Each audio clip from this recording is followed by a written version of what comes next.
when you watch those old shows, you know, they definitely have that charm that you just can't get away from. But then there's little times, you know, like dialogue, for instance, they'll be like, let's use our blaster guns to shoot this, you know, guy or door or whatever. And Yes. it's like, you know, people don't talk like that.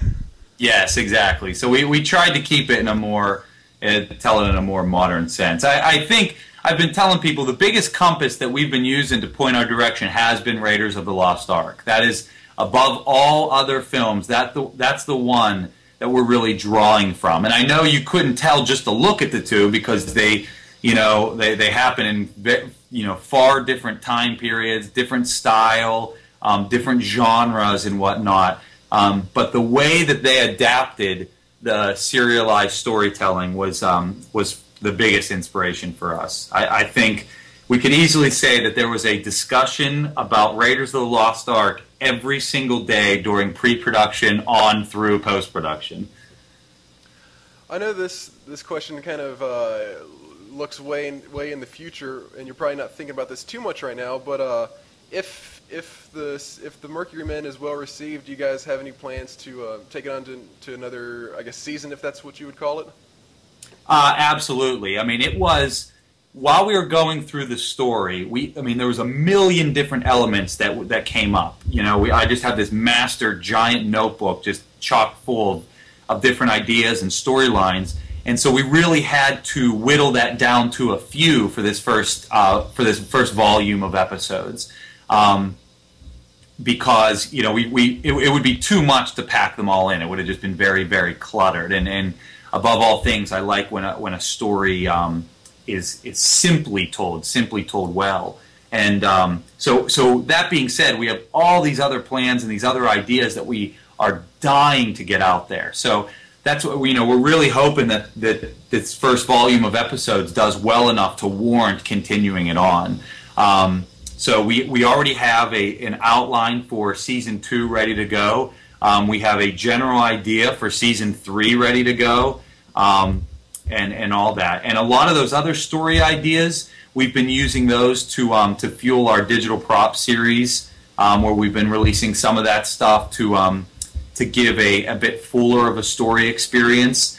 So while there's going to be a lot of things that are either loosely discussed or just touched on, say a character's name or an organization's name or a planet or whatnot, while we might just briefly touch on it in this first season, or we might briefly discuss it in an episode, we're going to discuss that more through digital props, and those things will also be further addressed in Season 2. These digital props, as you guys call them, they're one of the really unique things about the Mercury Men. You know, offering these downloads like weapons blueprints, the orbital map, and even the Mercury Men trading cards with a stale stick of gum in JPEG form. Yeah. What was the thought process behind this? It's obviously a really good way to get more people interested in the project. Aside from kind of just expanding it beyond the episodes themselves, what gave you guys these ideas? It's a couple different things, actually. It's one, and I discussed this on the blog a little bit, but I said that one of the big inspirations, obviously, for Mercury Men would be Star Wars. I mean, there's very few science fiction things in the past, 25 years that aren't somehow inspired by Star Wars.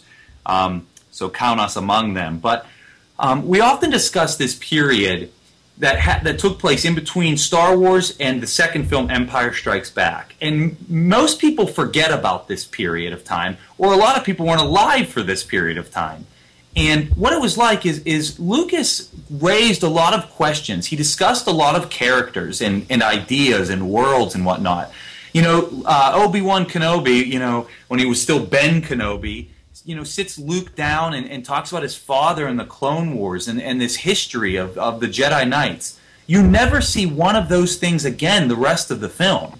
He just mentions it, and then you move on to the rest of the story. But as a viewer, it raises a million questions in your head. You start picturing the Clone Wars and Anakin and the Jedi, and you start wondering what all these things were like.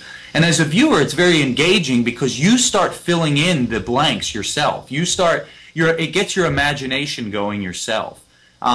we now live in a world where Lucas has overturned every single possible rock in that universe. It's come to the point where he's had to start inventing new rocks just so he could overturn them.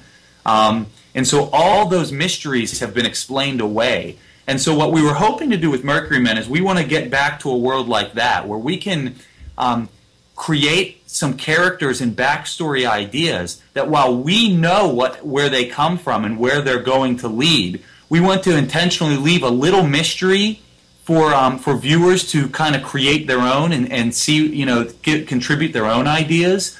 And should we create a character or whatnot that we don't fully explain where it's going, it's very likely that community discussions about that character, whether they take place on the blog or on Facebook or whatnot, but the viewers of Mercury Men, if they say, well, I wonder if he's from here, or I wonder if this place means this or whatnot, it's very likely that we may even say, well, hey, we're going to take some of your ideas and start incorporating them into those stories.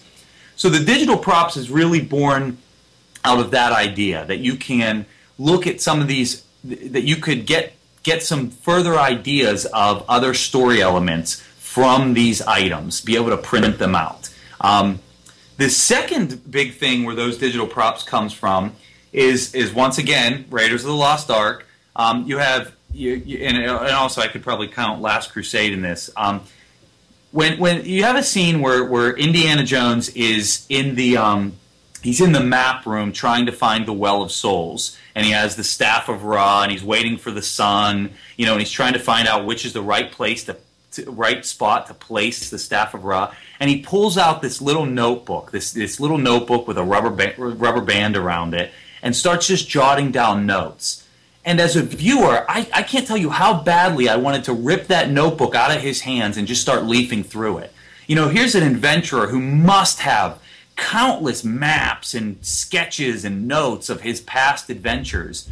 You can say the same for the Grail Diary in The Last Crusade. We get a couple glimpses in that movie of other sketches and notes in that book, and they actually use some of them to decipher the mysteries of the Grail.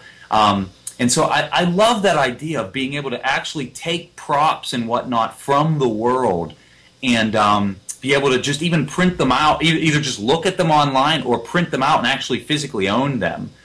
So our main character or our secondary character of Jack Yeager, the league captain, the aerospace engineer you've seen in the trailers, he has a notebook similar to Indiana Jones with his own sketches and notes and whatnot.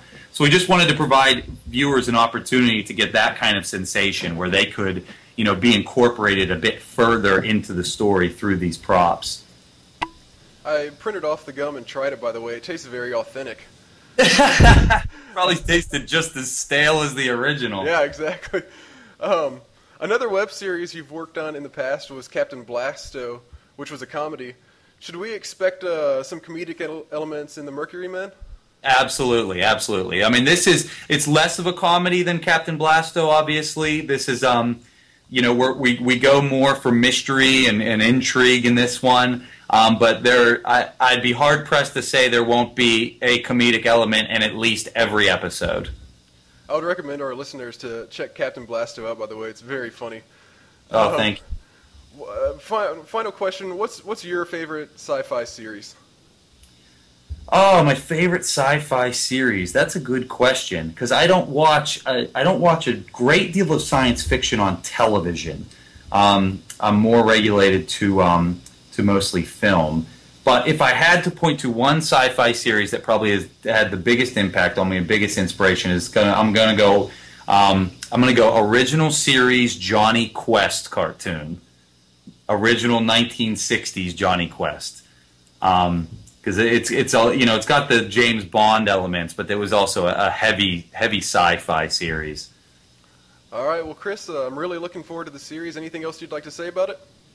Hope you enjoy it. I mean, I really hope viewers enjoy it. We've got a lot more ideas for it, and the term I've used for it has been, we call this a knothole series, because we say there's a much larger world we have written out there, and this first volume of episodes is going to give you a peek through the fence and a peek through that knothole at the world there, and we're really looking forward to going for the ride. All right, well, sounds great. Chris, thanks again for talking with us. No problem. Glad to talk to you.